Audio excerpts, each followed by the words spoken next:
Valmy, Austerlitz, Ulm, Waterloo, autant de batailles dont les noms nous sont familiers, mais qui, en dehors d'Haïti, a déjà entendu parler de la bataille de Vertières, point d'aboutissement spectaculaire et sanglant de la guerre d'indépendance haïtienne.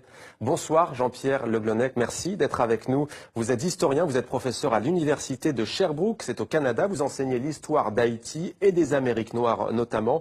Vous êtes l'auteur de ce livre, L'armée indigène, la défaite de Napoléon en Haïti. Le livre est publié aux éditions Lux. Alors, vous penchez donc sur cet épisode méconnu de l'histoire de France et de l'histoire d'Haïti. Racontez-nous la bataille de Vertières. La tâche est impossible. L'histoire de la bataille a été racontée par le plus grand historien haïtien du XIXe siècle, Thomas Madiou, à la façon romantique, à la façon Michelet. Et Madiou a alors tout dit. Je ne suis pas sûr qu'il s'est appuyé sur des sources, mais il a tout dit. Finalement, le 18 novembre 1803, c'est vraiment l'acte final de la guerre d'indépendance.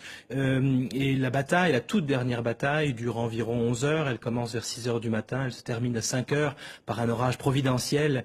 On peut imaginer que cet orage est un signe des dieux vaudous peut-être, qui accompagnent et qui chevauchent les héros de l'armée que l'on appelle l'armée indigène. L'armée de libération haïtienne est dirigée par le général Jean-Jacques Dessalines, et on l'appelle donc armée indigène ou armée des Incas, ça dépend des expressions. Cette bataille n'est pas marquée, le soir il n'y a pas vraiment de vainqueur ou de vaincu, mais ce qui est certain c'est que dans la nuit du 18 au 19 novembre, le fort de Vertières est évacué par Rochambeau, et c'est la fin d'un rêve de résurgence finalement d'un monde colonial français. Ce rêve est le rêve napoléonien, il s'effondre le soir du 18 novembre 1803. En quoi est-ce, selon vous, un moment clé de l'histoire de ces deux pays? C'est un moment clé puisque le 18 novembre 1803, la plus belle colonie du monde atlantique français, la plus belle colonie du monde atlantique en général, s'effondre. Et il n'y aura plus jamais d'esclavage à Saint-Domingue ou en Haïti. Donc c'est un moment très important pour l'histoire d'Haïti et pour l'histoire de France, mais aussi pour l'histoire du monde moderne, puisque ce qui se passe ce soir-là, c'est toute l'idée esclavagiste, et c'est le dogme de la race, qui est battu en brèche par des citoyens, et aussi des citoyennes, puisque les femmes sont présentes sur la scène le jour de la bataille.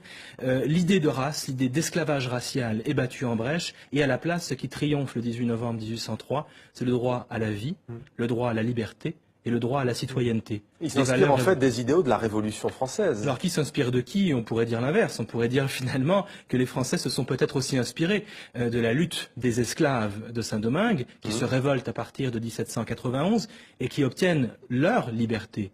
Ils n'attendent pas qu'on leur donne la liberté. L'esclavage est aboli, certes, en 1794 en France, mais il est aboli parce que les esclaves eux-mêmes, à Saint-Domingue, sont allés chercher leur liberté au terme d'une résistance héroïque. Qu'est-ce qui va découler de cette page de l'histoire? Quelles sont les conséquences concrètement? Alors, j'ai envie d'insister ici sur les conséquences d'ordre mémoriel. La conséquence principale en France, c'est que la bataille de Vertières n'existe pas. Le mot Vertières est un mot qui n'existe pas dans l'histoire et la mémoire française, et j'encourage tous ceux qui nous regardent à ouvrir leur dictionnaire des noms propres et à chercher le mot Vertières. Vertières n'existe pas. Cette défaite a été occultée, elle a été effacée.